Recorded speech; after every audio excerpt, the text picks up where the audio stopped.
Yeah, baby. Yeah. The Mac is back. Back with another video. Hello, the initiated. My name is Marcus Junikala, and today we're checking out Zero G's Cybercore. It's a really cool name. It was really cool when I was 14, and it's still cool when I'm 34. Yes, I think. So, what is this thing? Let's open up this description letter document that I got. What is this? So, short description is gritty and electrifying 4-layer rhythmic synth for creating cyberpunk style action sequences. So, I'm in general a fan of the style and the sound, so I thought I would give this a shot. Really, in terms of what else is in there, other than kind of stating this general style, I have no idea, but we'll find out. Going further into the description, this is sound designed by Ergo Kukke. That's a really cool name. Ergo Kukke. Kukke sounds like it could also, almost be Finnish. It doesn't mean anything in Finnish, I don't think. But I'm guessing he's not Finnish. Engineered. So this library is engineered for modern composers, offering futuristic rhythms, beats, and themes suited for music that requires action, combat, and suspense. All right, so video games, soundtracks, trailers, etc. High quality recordings would be pretty badass if a company came out and said, "Yeah, these recordings are really low quality." I'm not sure those are out there as well for those of you who create lo-fi stuff. So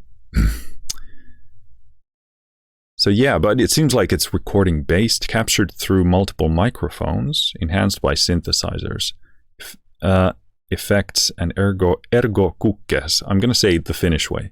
Ergo Kukke's long history as a professional sound designer.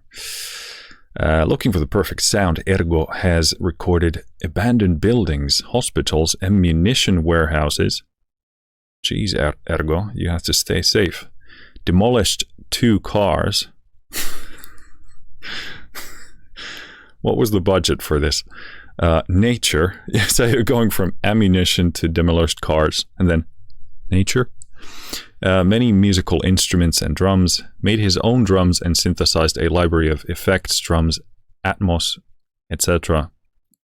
During this process, tens of thousands of original sounds were recorded, synthesized, and used to create the rhythmic loops for Cybercore. Okay, so yeah, recording based, loop based, makes sense. Also, a part of like why I was interested in this is that some of the descriptions I saw in the email was that it reminded me of some of the approaches companies like Heavy-Osti, among many others, have done in that kind of rhythmic loop place, and I think that has a lot of really good benefits, as long as the content doesn't get sort of harmonically, tonally, sort of that it doesn't shift around too much, because then you can actually harmonize things yourself. And yeah, if the engine is good enough, then they will play really, really nicely.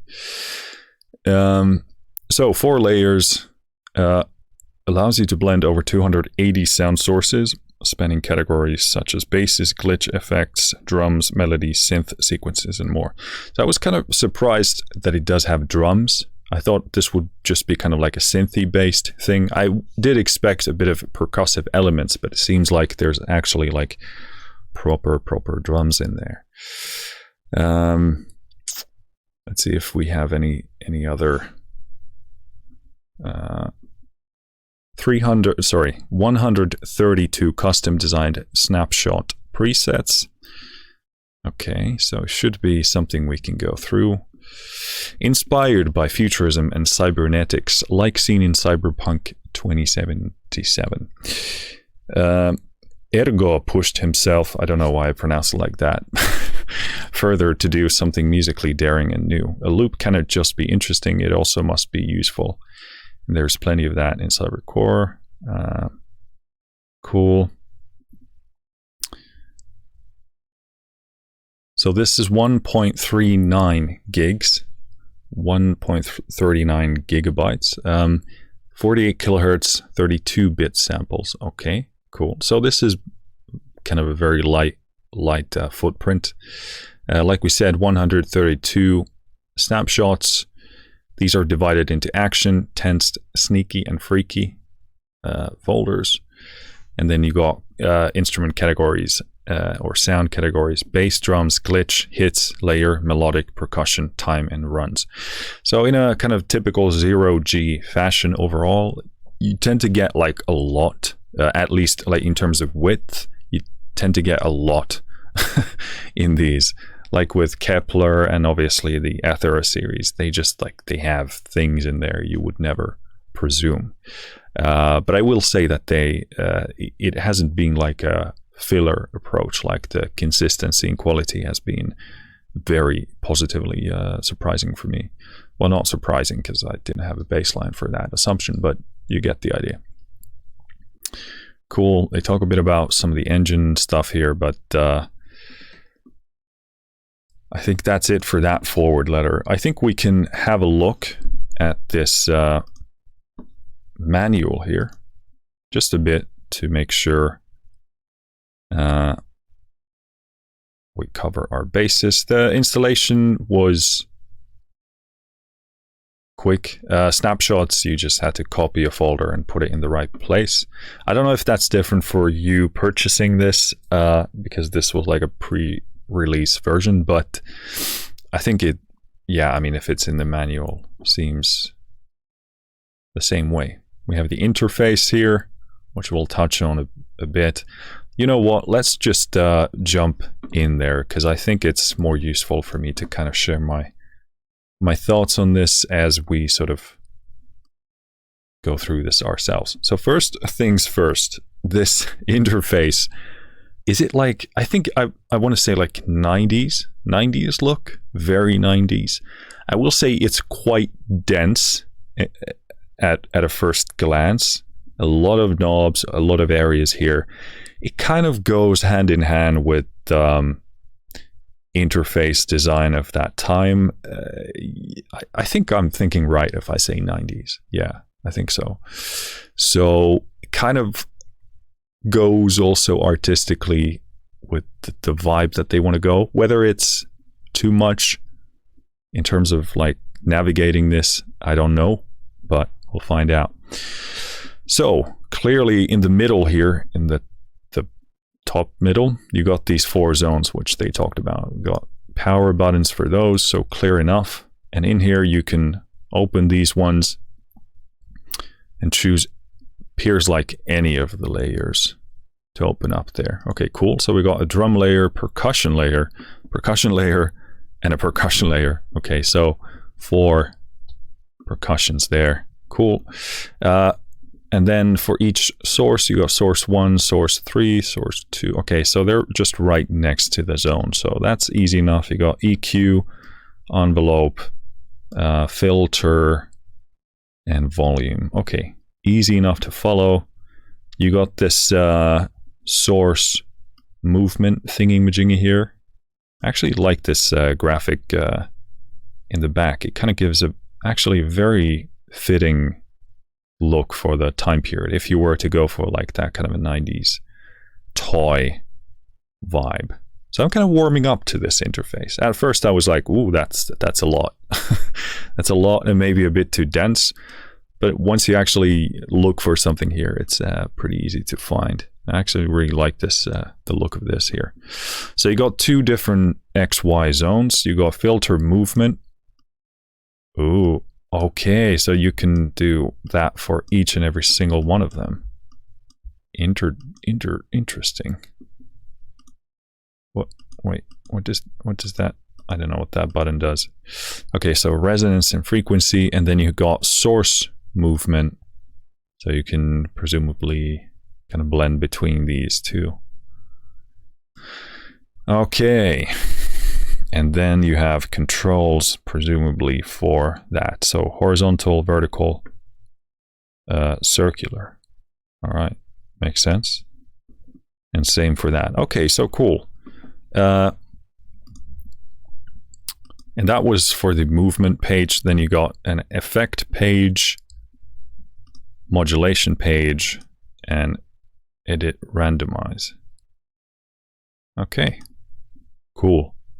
So yeah, it works a lot better once you actually look for things. Cool. So what's the plan for today? We're going to go probably through all of these. I'm going to just try and plow through them. I'm going to be pretty ruthless, pretty brutal about this. I'm going to try and demonstrate a bit of everything because that's one of the point of this video, these videos. I just want to play as much of this for you out of the box so you get an idea of what comes out of the box. I'm probably not going to be doing a ton of tweaking unless I absolutely find something I want to tweak, but probably we're just going to play things as they are, as many of these presets, snapshots as possible, so that you can make a decision whether this sounds like something you want to get. So that's the agenda here. In terms of what you'll be hearing today, it's only CyberCore in action. I don't add any effects, no EQ, compression, reverb, nothing. I only have a limiter on my master bus to make the level for this video as consistent as possible and try and avoid clipping as well.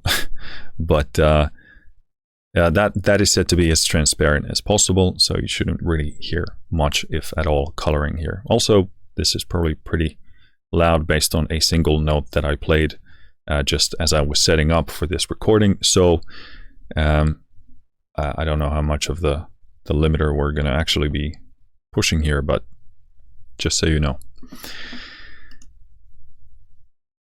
Anything else? Obviously, yes, Zero G did send me this copy, so first of all, thank you to them for doing so. That being said, all opinions, both in good and bad, are my own. I haven't been asked to say anything one way or the other, nor would I ever do that. Cool, I think that covers the basics. So in here you got those 4 folders which we talked about: action, tensed, sneaky, and freaky. I kind of like these kind of categorizations. Kind of going mood-based is pretty good when you're writing music, especially for cinematic stuff. So, but in terms of whether that kind of holds water as a description, that's a different thing. And also there tends to be quite a bit of overlap. Obviously, action and tensed can be quite, similar. And the difference between a sneaky and a freaky thing is probably pretty subjective.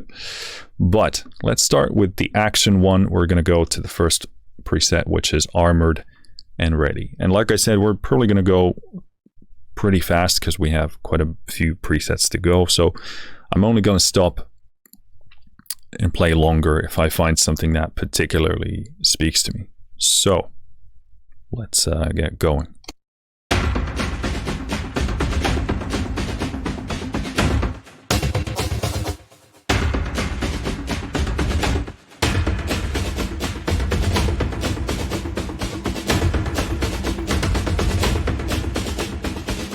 Quite a lot of effects going on. Also, I didn't check from the manual where the origin point of the original recording is. So obviously, as we are, let me try and see if I can find that somewhere here real quick. I don't think I can. I'm not sure if they state it here. Let's try and see. No, I cannot find it. So what I mean by that is, obviously, as I'm playing a different octave, the Kontakt is pitching the original recording.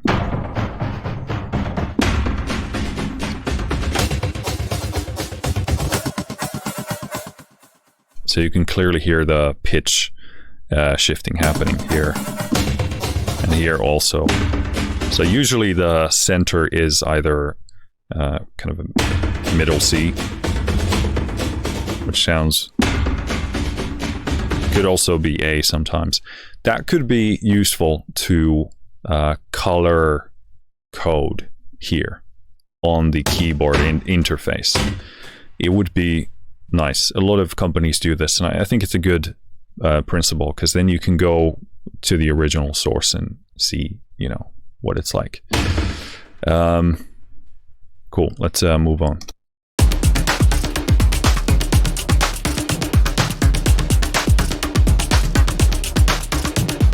Yeah, right off the bat, I'm surprised how percussive this is, because I got the vibe that it's like a synthy rhythmic thing more than percussive, but we'll see. Maybe it's a folder category thing. I don't know. Let's move on.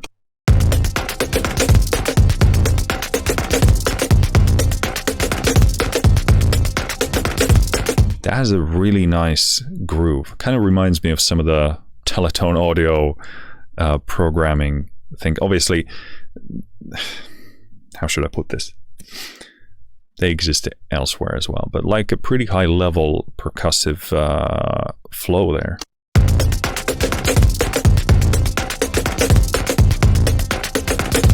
I could see that being like, in terms of if we're thinking cyberpunk, could be like a nightclub kind of a thing.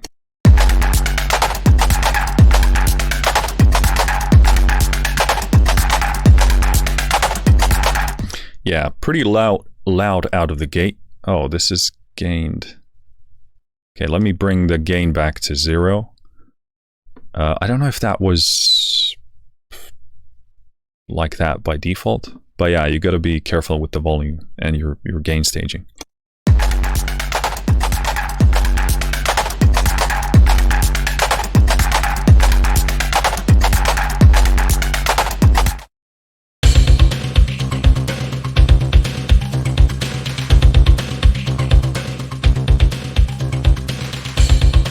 I like that. That's nostalgia, and that nails that vibe. That's probably pretty hard to do, because I don't think I've ever attempted to create that kind of a sound. I'm now working on some SNES type of music, and that's already, you know, tough. But this might even be tougher than going for like chiptune is pretty, I'd say, easier than the SNES stuff, and this is like a kind of a step towards more towards the current moment. Obviously 90s, but probably nailing that sound is pretty difficult.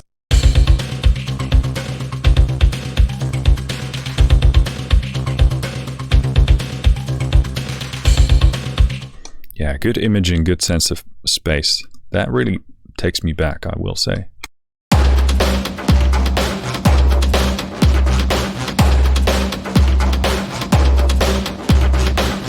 And then that sounds like completely modern and fresh, like that could be something from the future. Yeah.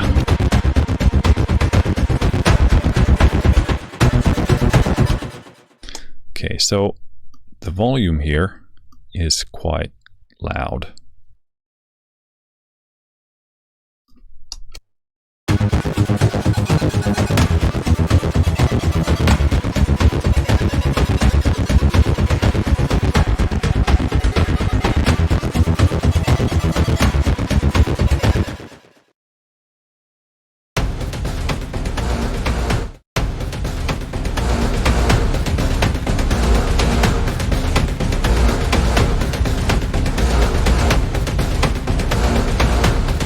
I really like that sound there. It sits in a very nice space.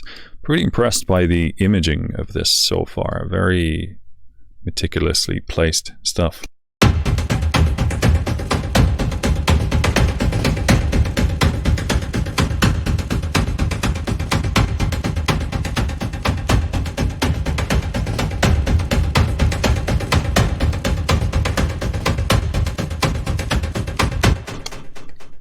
interesting to follow the movement pad there.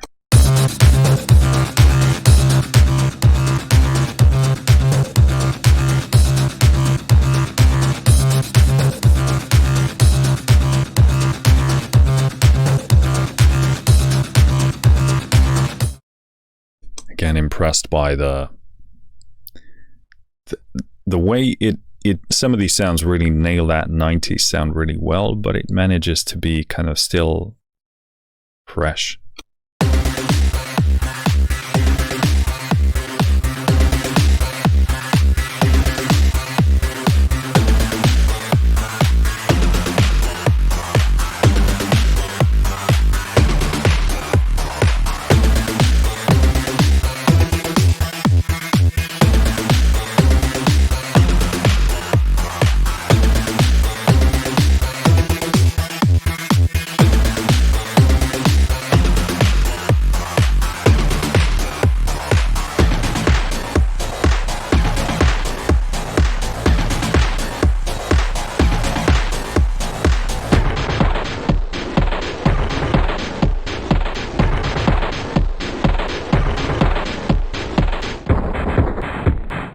Yeah, really, really cool.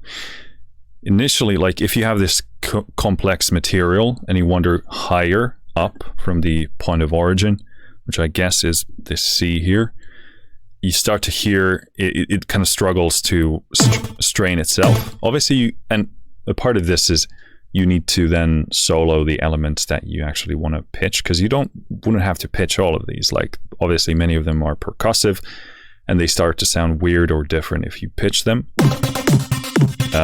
So this is kind of like you would either want to set up multiple versions of this or multiple copies of this in your session and do different things on different places. I'm not sure if you can fix the pitch of some of these layers. I would maybe guess yes, but you get the point. But actually the pitching downwards sounds really, really good. Obviously, it stylistically changes the sound, but it holds up really nicely, almost this 2 octaves here. And then you get like cool stuff, gritty stuff in the bottom. I've actually been really impressed by Kontakt 7 when it comes to some of the pitching stuff and also the filters. But let's move on.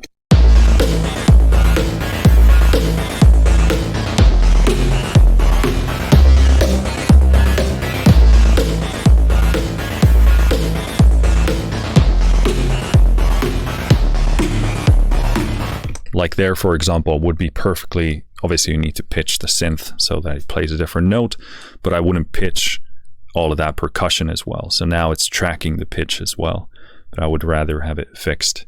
And I do apologize if it's probably a feature I would maybe presume.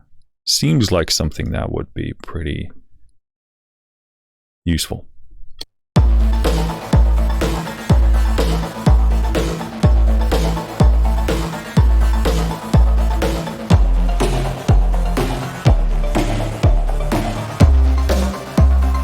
And again, there, the problem with pitching the percussion is that the timing slightly changes, because in the point of origin, you might have like a perfect feel to the hit, but as you pitch it, those timings slightly shift. So again, another reason to keep the percussion where it, is supposed to be.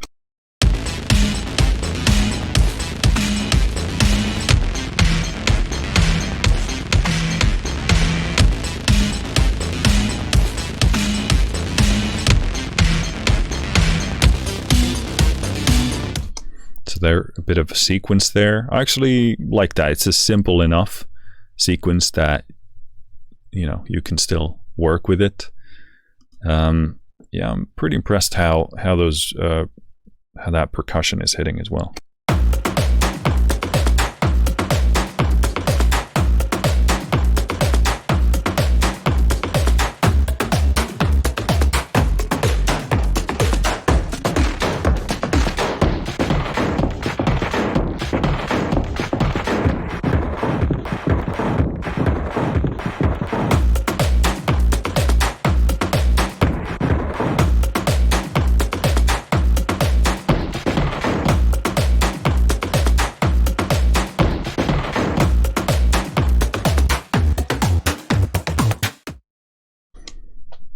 yeah, a lot of fun stuff here. The scope seems to be pretty broad in terms of the different sounds you're getting.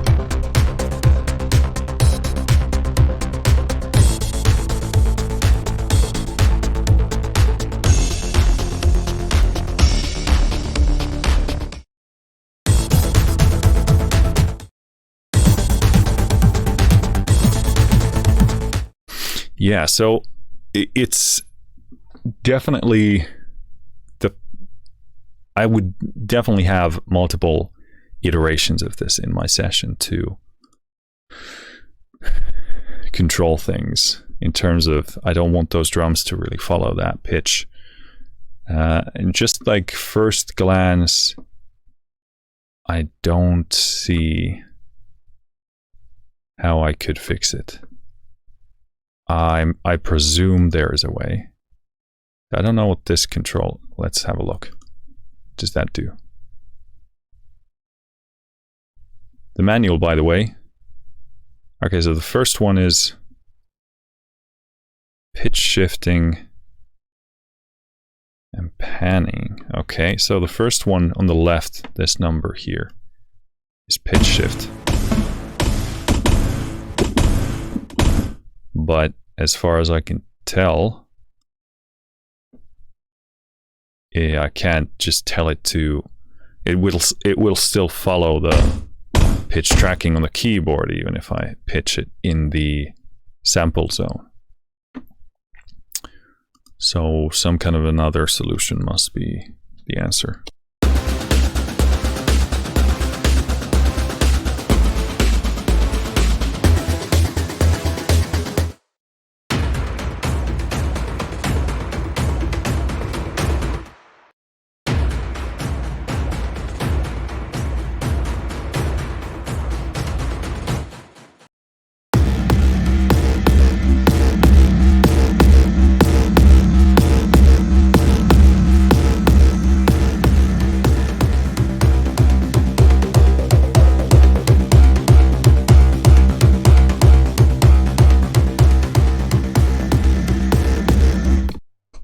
Okay, I was muted. I don't know how much of that you missed. I was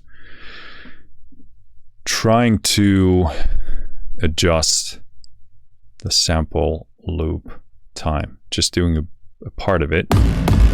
It seems like it's still, even if I drag these in a different place, because I thought this might be adjusting now the loop length, but it doesn't.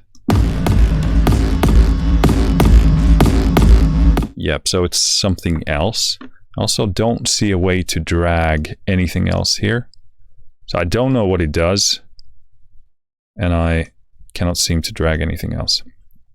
So personally, I like it when you can just drag from the beginning and the end. If you just want to use a tiny sliver of the sample, that would be good. And I would presume this decided the playback starting point.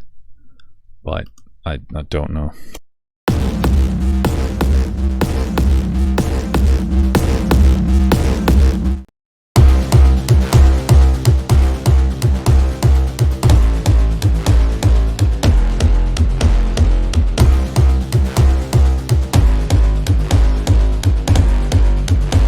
That bass is stupidly good. That's superbly well done. Fantastic bass.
that high.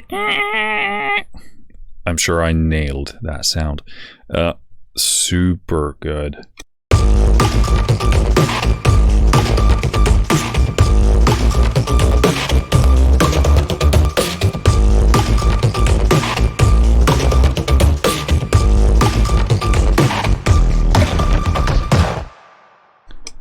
Really good. I think I'm hearing some beatboxing stuff in there as well, if I'm not mistaken.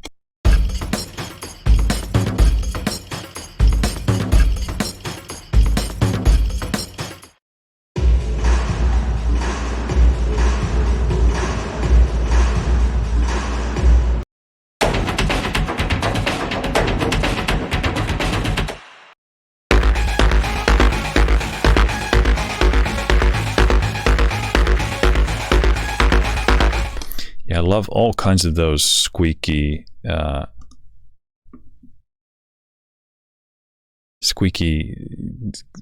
of rusty, metally sounding things. Okay, I think that was, all of the action ones. Going into tensed.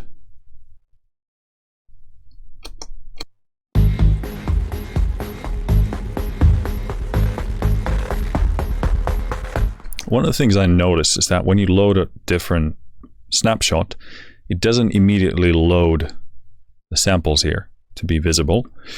This might sound like, well, what does it matter? As soon as I play, they appear.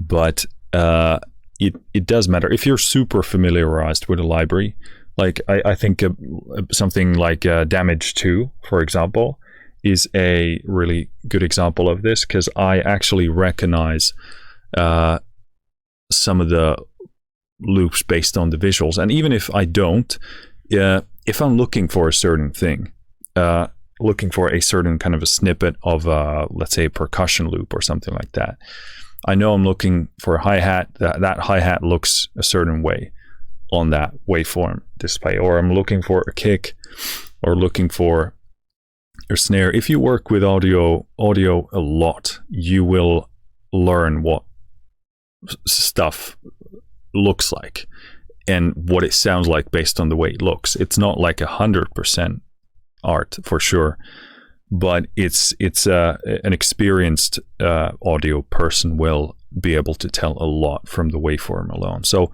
if I'm looking for something in here, that would be really nice to just have them load out of the gate, because that speeds up your workflow.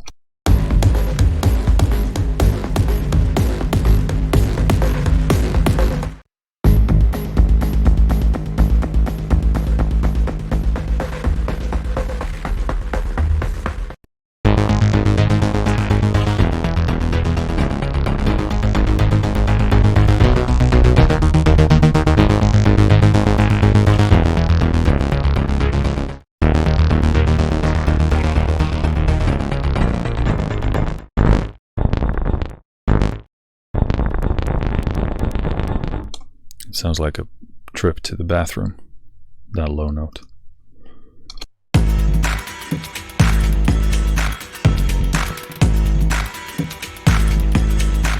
Wow, that's really unique. Has a very nice, unique tone to it.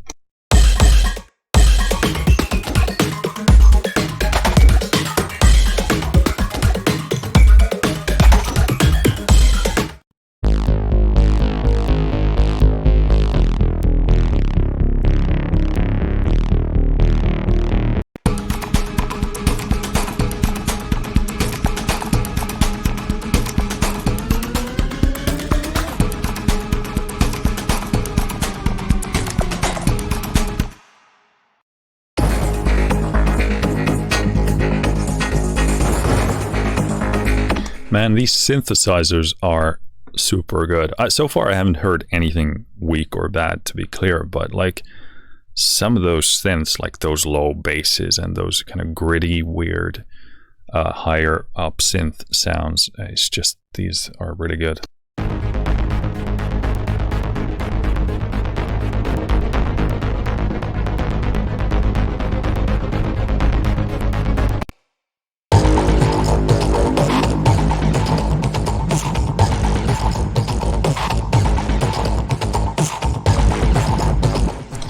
Okay, we know there's a didgeridoo in there, but even still sounded like there's like a beatboxing component. I wonder if they beatboxed while they were playing the didgeridoo, but...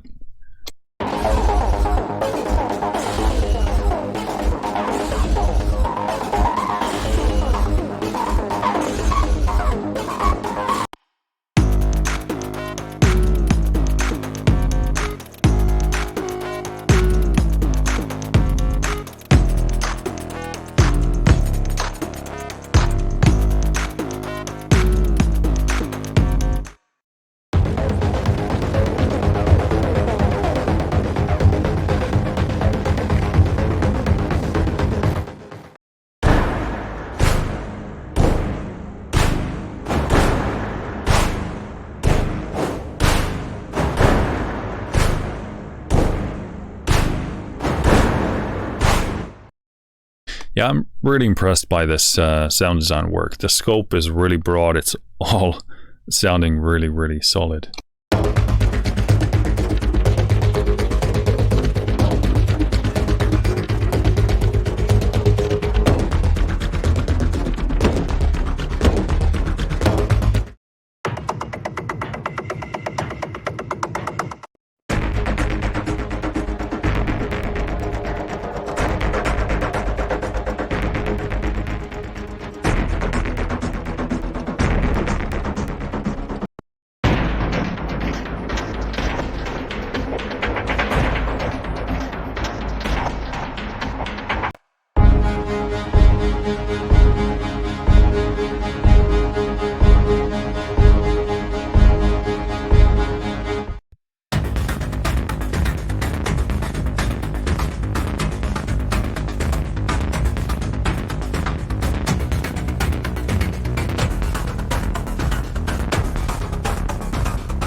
Yeah, oftentimes when you go to the low pitch shifting, you get really cool, everything becomes like a percussive element.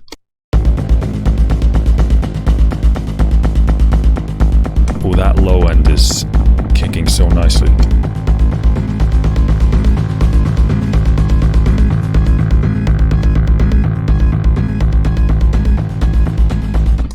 Yeah, fantastic stuff.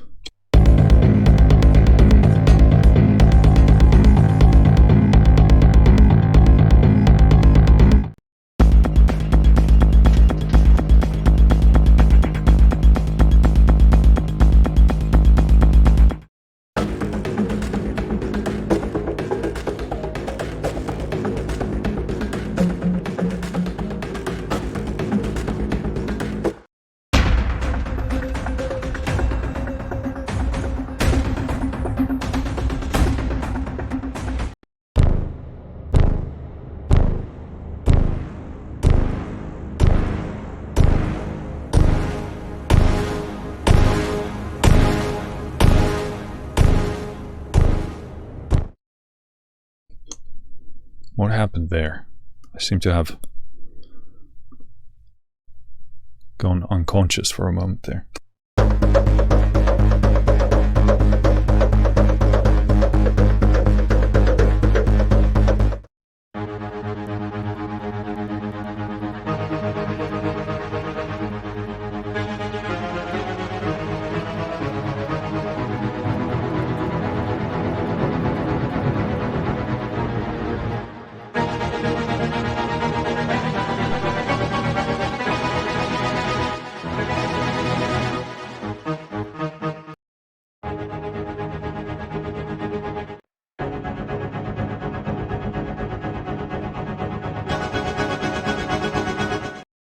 So yeah, there we had some predetermined kind of harmony there, but most of this, to my pleasure, doesn't do that. So it remains in one pitch, so it can actually harmonize. That doesn't. But these are, you know, stylistic boosters, I would guess.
Come on, raise your hands up. Okay, yeah, these synths are really well done, and just like fantastic sources, fantastic synthesis, fantastic capture, but also the treatment of this, like the sound of this is so well done.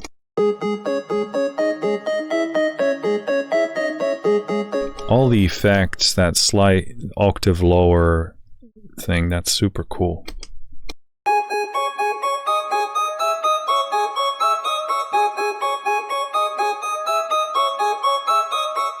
Obviously we hear a bit of that pitch shifting effect starting to happen, but I actually like it personally, so.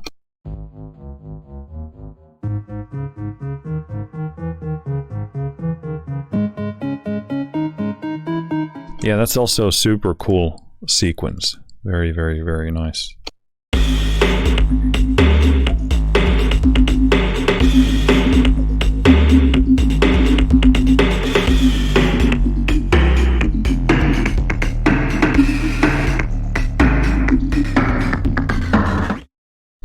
Yeah, you can make a lot of nice cyberpunk club music with this.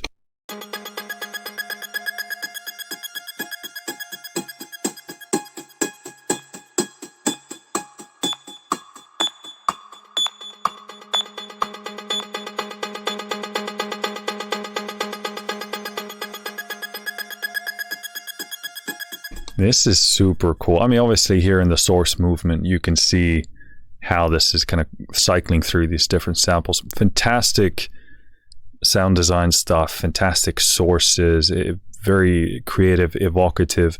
Even that was like intended to be quite, pushy, but it's beautifully mixed. It doesn't get harsh. It doesn't get nasty in that way at all.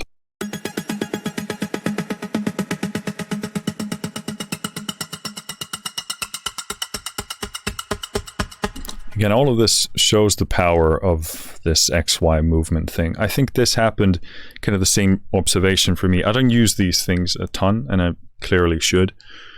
When we're doing the Ultrasphere demo, same thing there. Like a very simple concept, but you can do so many awesome, creative, evocative things with that engine.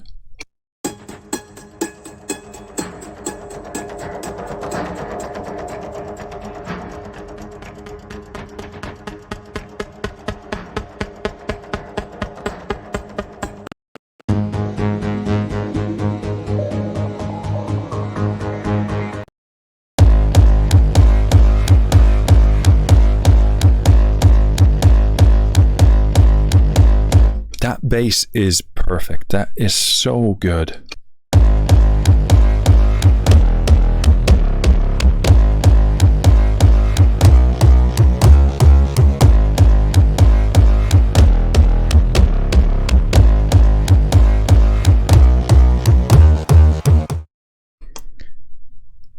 Fantastic.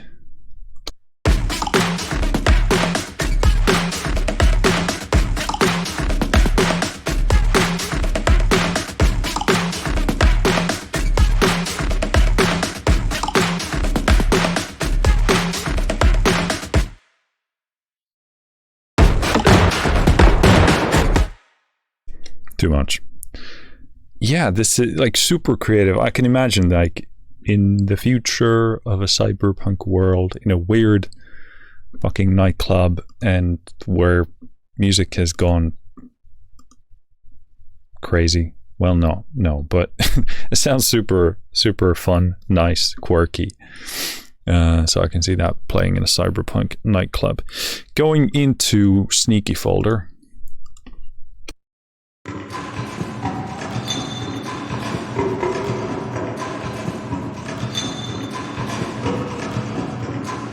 Yeah, that sounds about right.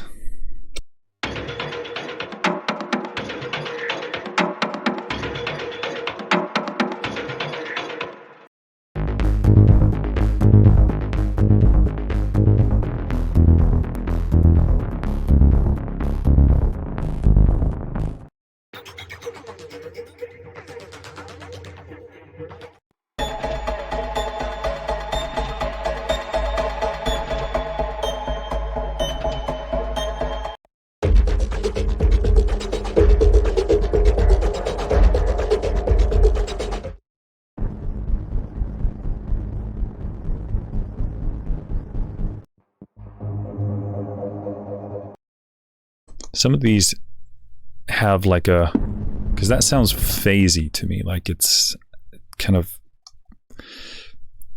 jumbles my brain. Now that could be stylistic, and especially like for a preset like this that is sounds like it's it's trying to be disorienting. It makes sense. Yeah, I mean, that has to be intentional, I'm sure.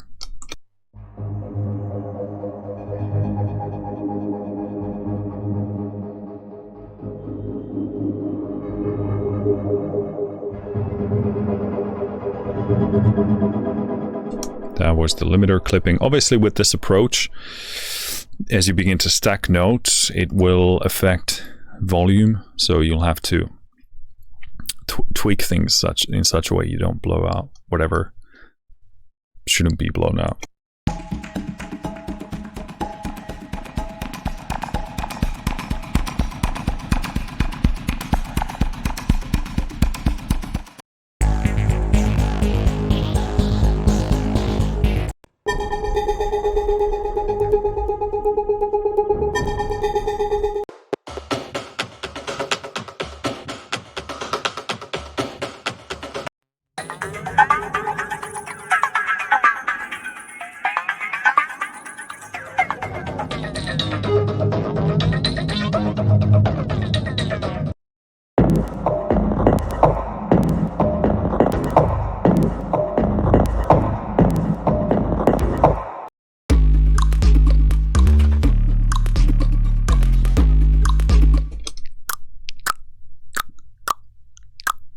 Yeah, I mean, that's, yeah, very much sounds like beatboxing. I wonder, because it's not, none of the sample names indicate that directly, but.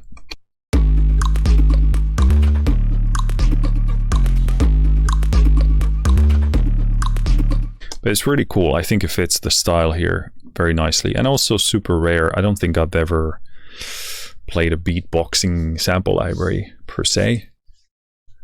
I think some libraries have had something akin to that, but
yeah, this is just like a very simple thing, but a super clever one. So you have enough variety in the actual recording itself, the sample itself. Have it be long enough so you can introduce that variety.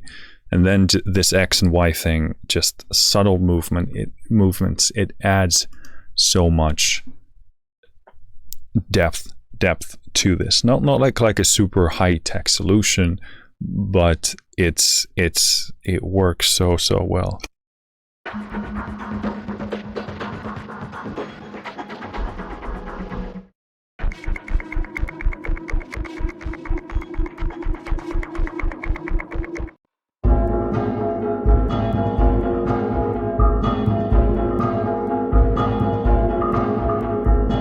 It could be something, you know, when they have a party at a temple. That's how they rave.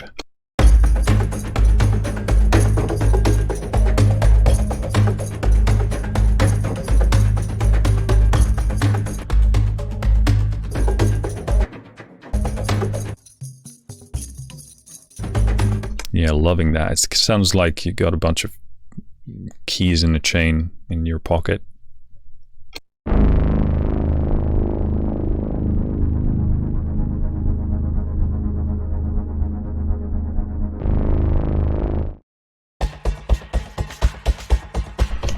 We've been betrayed, sir.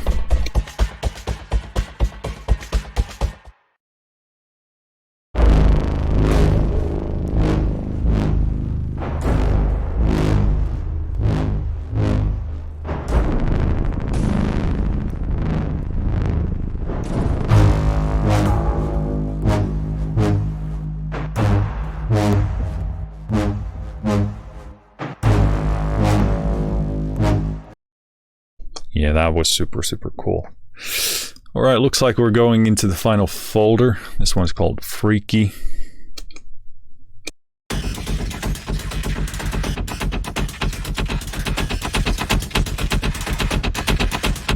Oh yeah, me like this kind of stuff.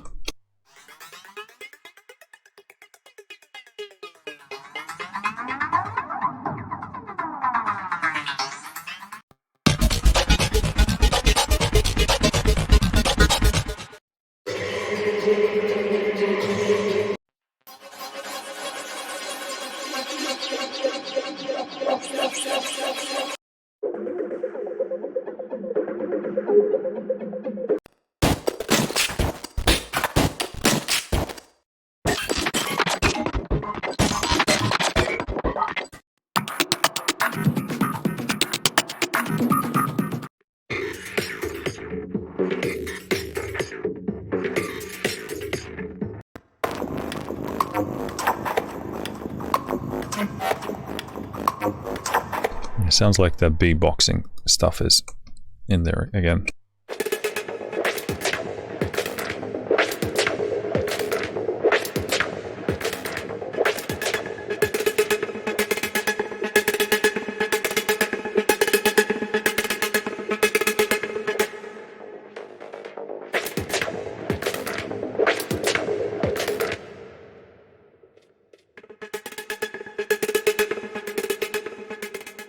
Really loving that percussive synth. It hits really hard.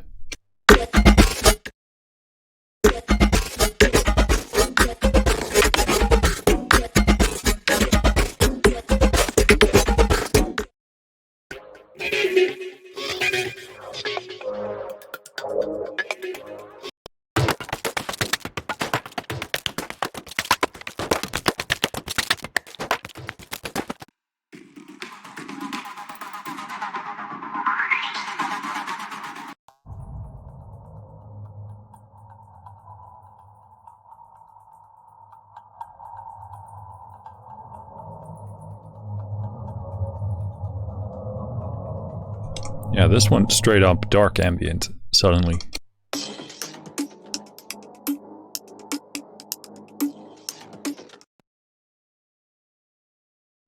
All right, I think that was it. Yep. I think we went through all of the sounds. Okay, so to summarize this, by the way, my hand is hurting quite a bit because I was poked full of needles 2 days ago for a test.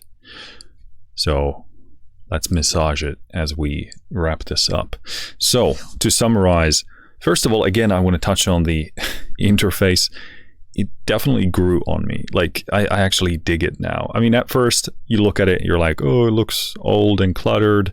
Then you realize, okay, well, it's stylistically done for the vibe they want to go for, and then you kind of semi-dig it. But as I use it, I actually like it a lot, and it's a very pleasurable environment to be in. I like the look a lot, and they've even just having the simple thing like the color balance is here, right? Like the yellow pairing with the blue, super well done. So just wanted to get that out of the way. As I touched on, I just love the simplicity and creativity here. It's obviously a sample-based instrument. What I love is that the samples are actually quite long. They're not just, one bar or a simple snippet, but they're actually quite long. And what that allows you to do is add more movement and variety and creativity in there. But as you pair it with this XY pad thing here, it just like exponentially blows up the potential of what you can do. And two very simple technological or two very simple approaches that with not this isn't like super high tech solution. These things have been around for a long time, but you just get like pretty much like an infinite pool of sound combinations here, and it works super fluently and creatively. It doesn't sound like a gimmick. Like, I'm time and time again very surprised by how well, like an automated XY field, just morphing between the balance between different layers, how well that works. So props to that. So there's a lot of things to touch on here. First of all, there's the scope, the sound scope of this is quite broad. I wouldn't say that for any of those, like the width that it has, it doesn't go super deep in terms of like having content after content after content there, which I that's not like, that could work either way as a negative or a positive. Maybe you hunger for more because you're like, oh, this is really good stuff, I wish they had more. I maybe feel like that for the synthy elements here, but again, we just touched on the snapshots here. So, if you, looking at this list here for the sample sources. So bass wise, we have 30 different bass sources. So that's an amount that gives you quite a bit of variety, but it's also pretty easy to wrap your head around that content. Like, if you start playing with this library, start using it on a project, you will familiarize yourself pretty well with that number of basses, for example. Then on drums, we got how many? You got 41 drums, so kind of in the same ballpark. 11 glitches, 15 hits. By the way, I really like that the numbers are specific for the style, because again, it makes it very easy to follow this list here. And then you got this layer thing, which is like just,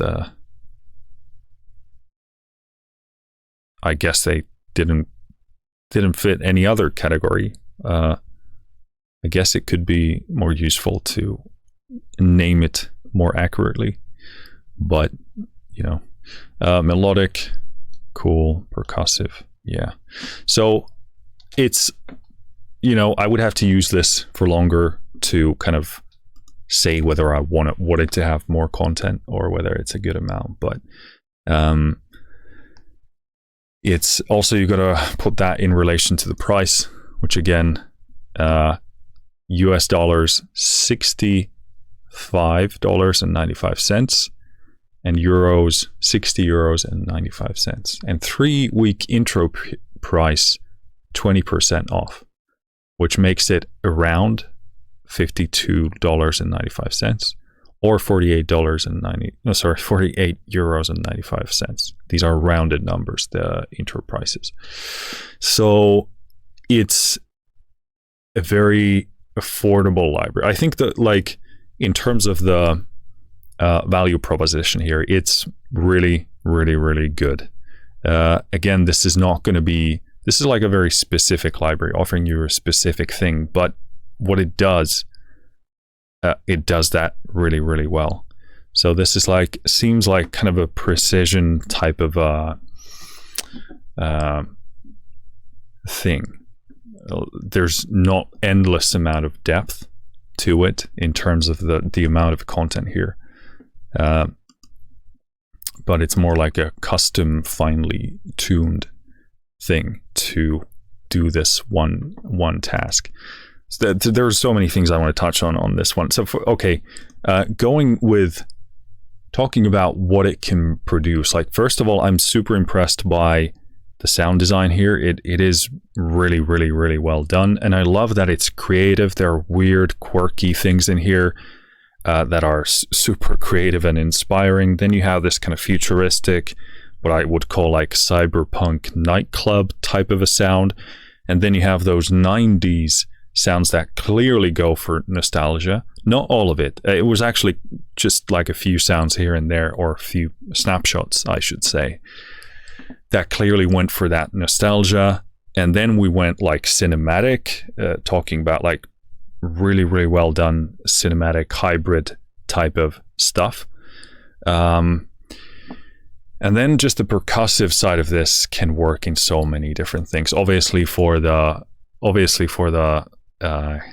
cinematic hybrid sound as well. But I think like the percussive component of this can be used in so many different genres and styles. You just get, remove the synths, and now you have a really good percussive loop-based sample library here as well. And that's probably like a secret superpower of this, because you could put this in many other genres as well and get fantastic drum loops. But yeah, and just the scope of different genres this offers is really, really, really good. What did I want to say? Yeah, the synths. Some of those synth basses were just S tier, like 10 out of 10, really juicy, really hard hitting.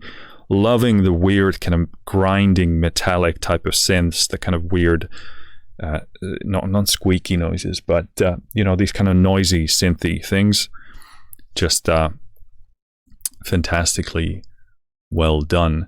This is definitely one of those libraries. Obviously, you, for the most part, saw me play one note at a time, and that's definitely, with this approach, gonna be probably the core usability. So you're gonna use this as like a central cue driving element to get that bass, to get that percussion there, maybe that bit of a synth element. So some of these sounds do lend themselves to, let's say, playing harmony or playing a chord. Definitely not many as we went through here, but yeah, if you found something you liked and it did that, you could solo it and then play harmony with that. Doesn't seem to be like a center focus of this. It wants to do that driving central cue energy type of a thing, and then you can build other things around it with other libraries or instruments. So it does that kind of cue driving thing super, super well. So that's something to keep in mind. And I didn't hear many instances where I would even be kind of pulled to isolate kind of a more melodic thing and then play chords or pads or stuff with it. So that's something to keep in mind. Some of the sequences were just really good. I'm not a big sequence user because obviously it's predetermined melody, and if you want to do something else with it, you really can't, or it's going to be difficult. But some of them were really, really good, like that one kind of bleepy bloppy thing was super, super nice. In terms of these folders serving as like a reference point in terms of being action or tensed or sneaky or freaky, I can see sense in those definitions.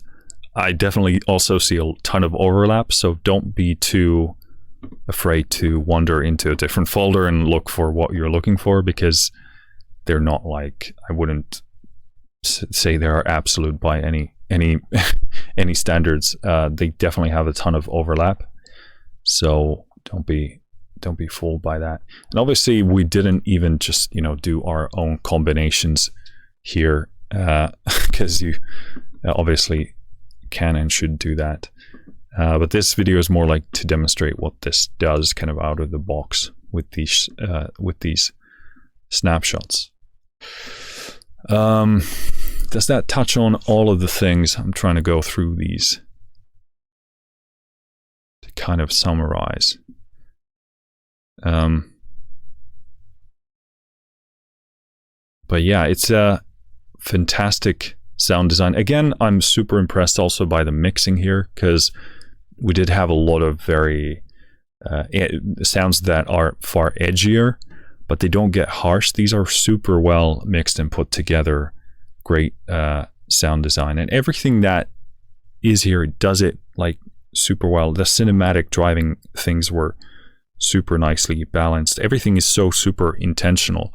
The only thing, like we said, is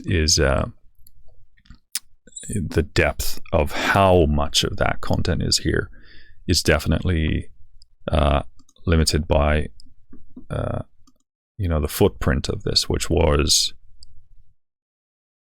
1.4 gigs or thereabouts. So that's kind of the only thing I can think of that, will you, as you play more and more with this, are you just going to get like hungry for more? There's definitely plenty of content here, but in kind of long-term use, are you going to hunger for more? I think maybe you might.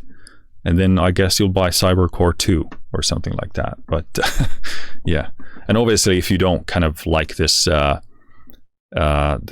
architecture of this, how it's done, then obviously this is not going to be for you, that because there are innate limitations to that. But I love how creative they've been with the approach and the choices they've made here, because it makes this super flexible and super creative. So cool. I don't know if that was a tremendous summary of my thoughts on this, but that's what we get today.